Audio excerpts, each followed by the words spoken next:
بسم اللہ الرحمن الرحیم۔ دوسروں کے حق میں کی گئی آپ کی دعا قبول ہو یا نہ ہو، لیکن آپ کے اعمال میں ایک نیکی کا اضافہ ضرور کر جاتی ہے۔ اسلام سچی محبت کی تائید کرتا ہے، جو چند دنوں میں محدود اور چند تحفوں کی محتاج نہ ہو بلکہ ہمیشہ کے لیے ہو، اور صرف جسمانی نہ ہو بلکہ روح کی بھی تسکین ہو اور پاکیزہ ہو، اور وہ صرف نکاح میں ہی حاصل ہوتی ہے۔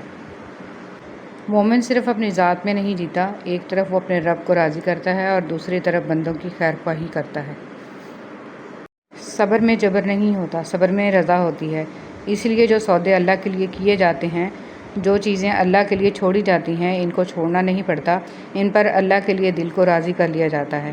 صبر بھی محبت کا دوسرا روپ ہوتا ہے، اور محبت میں تو سب قربان کر دیا جاتا ہے۔ بس اللہ سے محبت ہو جانے کی دیر ہے، پھر اس کے رنگ میں کسی طرح سے بھی رنگنا مشکل نہیں لگتا۔ جذباتی ہونا، غصہ کرنا، چھوٹی چھوٹی باتوں کو دل پہ لینا، جلدی رو دینا ایک صاف شفاف انسان کی نشانی ہوتی ہے۔ ان میں جذبات کی شدت ہوتی ہے۔ ایسے لوگ رشتوں کو نبھانے کے لیے دماغ نہیں بلکہ دل سے پوری ایمانداری، وفاداری اور خلوص سے نبھا کرتے ہیں۔ یہ بہت سچے دوست ہوتے ہیں، اور یہ سب خوبیاں کسی منافق میں نہیں پائی جاتی۔ مسلمان چاہے جتنے ماڈرن ہونے کی کوشش میں اسلام سے آزاد ہوتے چلے جائیں، بہرحال سکون آخر میں اسلام میں ہی ملے گا۔ ٹھوکریں تجربے بتائیں گے کہ دنیا اور آخرت کا سکون اور سلامتی صرف اسلام کے جھنڈے تلے ہے، راہ فرار میں نہیں ہے۔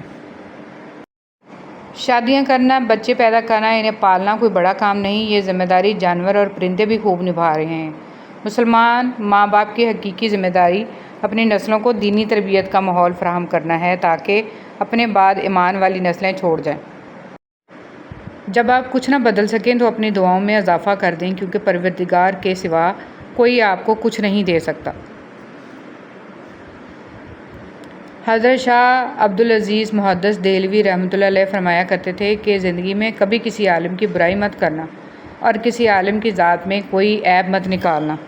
اگر تم نے کسی عالم کو برا کہا اور اس کے علم کو حقیر سمجھا تو اللہ تمہاری 10 نسلوں تک کوئی عالم پیدا نہیں کرے گا۔ استغفر اللہ۔ اللہ ہم سب کی حفاظت فرمائے۔ علماء کی توہین کا نتیجہ۔ حضرت حسن بصری رحمۃ اللہ علیہ کا قول ہے کہ اگر علماء نہ ہوتے تو عوام الناس ڈھور اور ڈنگروں کی سی زندگی گزار رہے ہوتے۔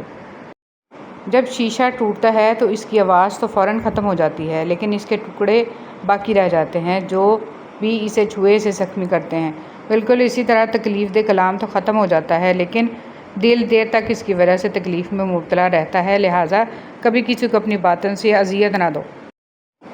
جب بے چینیاں اور چھوٹی چھوٹی الجھنیں بڑھنے لگیں تو غور کرنا چاہیے کہ کہیں ہم نے چھوٹی چھوٹی نیکیاں تو نہیں چھوڑ دیں۔ کسی دیے میں تیل ڈالنا، چڑیوں کو دانہ ڈالنا، کسی محتاج کی تھوڑی مدد کر دینا، کسی بھوکے کو کھانا کھلانا، کسی ایسے کا مان رکھنا جسے تقاضا کرنا نہ آتا ہو۔ حضرت ابوبکر صدیق رضی اللہ تعالیٰ عنہ فرماتے ہیں کہ رسول صلی اللہ علیہ وسلم نے ارشاد فرمایا، ہر گناہ کی سزا قیامت تک کے لیے مؤخر کیا جا سکتا ہے، لیکن ماں باپ کے نافرمان کی سزا اس کے مرنے سے پہلے ہی شروع ہو جاتی ہے۔ حضرت ابو ہریرہ رضی اللہ تعالیٰ عنہ سے روایت ہے کہ رسول صلی اللہ علیہ وسلم نے ارشاد فرمایا، جب رات کا تہائی حصہ باقی رہ جاتا ہے تو ہمارے رب آسمان دنیا کی طرف نزول فرماتے ہیں اور ارشاد فرماتے ہیں کہ کون ہے جو مجھ سے دعا کرے میں اس کی دعا قبول کروں، کون ہے جو مجھ سے مانگے میں اس کو عطا کروں، کون ہے جو مجھ سے مغفرت طلب کرے میں اس کی مغفرت کروں۔ زندگی میں لوگوں کا آنا بھی ایک مقصد ہوتا ہے، کچھ آپ کو آزمائیں گے، کچھ آپ کو سکھائیں گے، کچھ آپ کا استعمال بھی کریں گے، اور کچھ آپ کو جینے کا صحیح مطلب بھی بتائیں گے۔ اچھے انسان کی تعریف کے لیے اتنا ہی کافی ہے کہ وہ کسی کو تکلیف نہیں دیتا۔ دولت اور عہدے انسان کو عارضی طور پر بڑا کرتے ہیں، لیکن انسانیت اور اچھا اخلاق انسان کو بہت بلند درجے پر رکھتا ہے۔ کچھ چیزیں اپنی حیا کی وجہ سے انمول ہوتی ہیں، خاص ہوتی ہیں، قیمتی ہوتی ہیں، نایاب ہوتی ہیں، جیسے جنت میں چھپی حوروں کی حیا، سیپ میں چھپے گوہر کی حیا، کوئلے کی کان میں چھپے ہیرے کی حیا، اور آنکھ میں چھپے آنسو کی حیا، اور پردے میں لپٹی عورت کی حیا۔ اللہ تعالیٰ کو بہت پسند ہے وہ دل جس میں مخلوق کا درد ہو، وہ جگہ جہاں اللہ تعالیٰ کا ذکر ہو، وہ آنکھیں جن میں حیا ہو، وہ آنسو جو خوف خدا سے گرے، اور وہ خدمت جو بغیر کسی مطلب کے ہو۔ یا اللہ ہم سب کو یہ صفات عطا فرما، ہم سب کو اپنی ناراضگی اور زمینی و آسمانی عذاب سے محفوظ فرما، آمین۔ کوئی غروب ہمیشہ کے لیے نہیں ہوتا اور کوئی طلوع بھی ہمیشہ کے لیے نہیں ہوتا۔ بہترین ہیں وہ لوگ جو زندگی کے عروج و زوال میں اپنے رب کی رضا پر شکر گزار رہتے ہیں۔ وبائی امراض کیوں آتے ہیں؟ رسول صلی اللہ علیہ وسلم کے ارشاد مبارک ہیں، جب کسی قوم میں اعلانیہ فحش ہونے لگ جائے تو ان میں طاعون اور ایسی بیماریاں پھوٹ پڑتی ہیں جو ان سے پہلے کے لوگوں میں نہیں تھیں۔ شاخ پر بیٹھا پرندہ شاخ کی کمزوری سے نہیں ڈرتا کیونکہ اسے اپنے پروں پہ اعتماد ہوتا ہے۔ اگر زندگی میں سکون چاہتے ہو تو کبھی کسی سے توقع مت رکھو کیونکہ توقع کا پیالہ ہمیشہ ٹھوکروں کی زد میں رہتا ہے۔ پرندوں کے لیے پانی کا انتظام کر دیا کریں۔ ہمیں پیاس لگتی ہے تو ہم کسی سے پانی مانگ سکتے ہیں، پرندے پیاس کے وقت پانی نہیں مانگ سکتے۔ شدید گرمی میں پرندوں کے لیے سائے میں پانی کا انتظام کریں، ہمیں اس کا اجر ضرور ملے گا۔ روزہ افطار کرانے والے کا ثواب۔ رسول صلی اللہ علیہ وسلم نے سعد بن معاذ رضی اللہ تعالیٰ عنہ کے پاس افطار کیا اور فرمایا، تمہارے پاس روزہ رکھنے والوں نے افطار کیا اور تمہارا کھانا نیک لوگوں نے کھایا اور تمہارے لیے فرشتوں نے دعا کی۔ اللہ جب کسی کو اپنی طرف لانا چاہتا ہے تو اسے کسی کے ہاتھ سے توڑتا ضرور ہے تاکہ اسے احساس ہو جائے کہ اللہ کی محبت کے علاوہ سب محبتیں فنا ہیں۔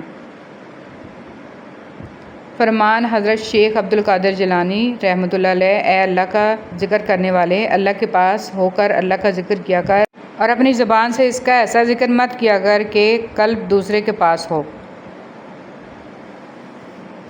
قدرت کا ایک بہت انوکھا اصول یہ ہے کہ جب آپ کسی کی جڑیں کاٹتے ہیں تو آپ کے اپنے درخت پر پھل لگنا بند ہو جاتے ہیں۔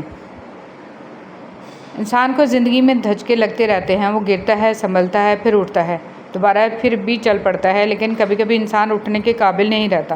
جانتے ہیں کب؟ جب اس کو یہ پتہ چلتا ہے کہ گرانے والا شخص وہی تھا جس کے لیے وہ کھڑا تھا۔ اٹھانا خود ہی پڑتا ہے تھکا ٹوٹا بدن اپنا کہ جب تک سانس چلتی ہے کوئی کاندھا نہیں دیتا۔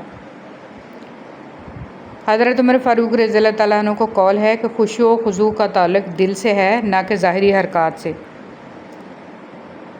جہاں تعریف کرنی ہو وہاں بڑے بڑے چپ ہو جاتے ہیں اور برائی کرنے کے لیے گونگے بھی بول پڑتے ہیں۔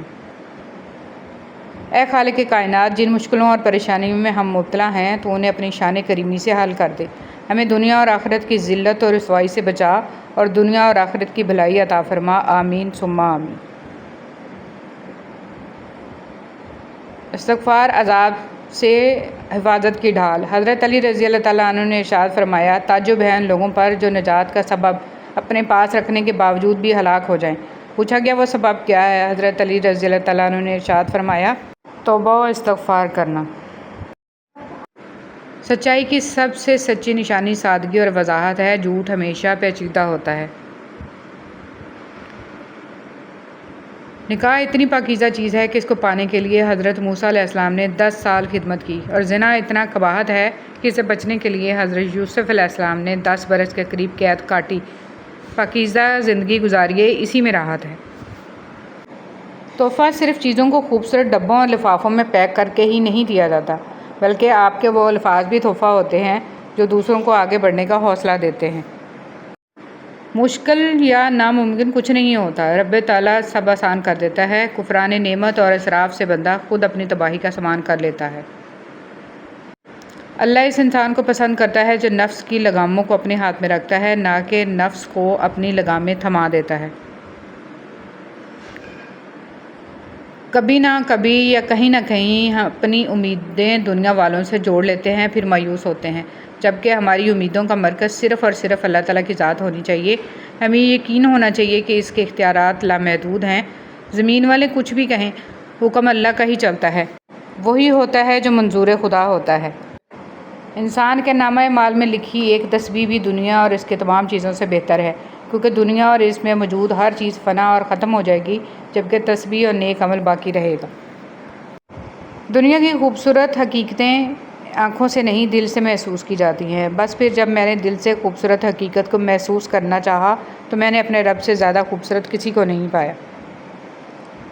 ہمیشہ یہ اظہار کریں کہ آپ بالکل ٹھیک ہیں، چاہے زندگی آپ کو کتنی ہی مشکلات میں کیوں نہ ڈالے، کیونکہ رازداری دوسروں کے رحم کرنے سے کہیں زیادہ خوبصورت ہے۔ آج کا دن، ہر دن تمہاری زندگی کا ایک نیا تحفہ ہے، یہ تحفہ غصے اور افسوس میں ضائع مت کرو۔ آج کے دن کو مسکراہٹ اور امید کے ساتھ گزارو، انشاءاللہ یہ دن تمہارا بہترین دن بن جائے گا۔ اللہ تعالیٰ پر توکل اور یقین سے ہر ناممکن بھی ممکن ہو جاتا ہے، اور آپ صبر کی انتہا کر دیں، اللہ تعالیٰ آپ کو وہ چیز معجزے کے طور پر عطا کر دیں گے انشاءاللہ۔ اور اللہ کے سوا کون ہے جو تنگی کو آسانی میں بدل دے، تکلیف میں راحت کا سامان کر دے، آنسوؤں میں بھی مسکراہٹیں بکھیر دے، بیماروں کو بھی شفا یاب کر دے۔ صرف وہی مصور ہے جو ٹوٹے دلوں اور دم توڑتی ہمتوں کو نہایت شفقت سے جوڑ دیتا ہے، وہ میرا اللہ ہی تو ہے۔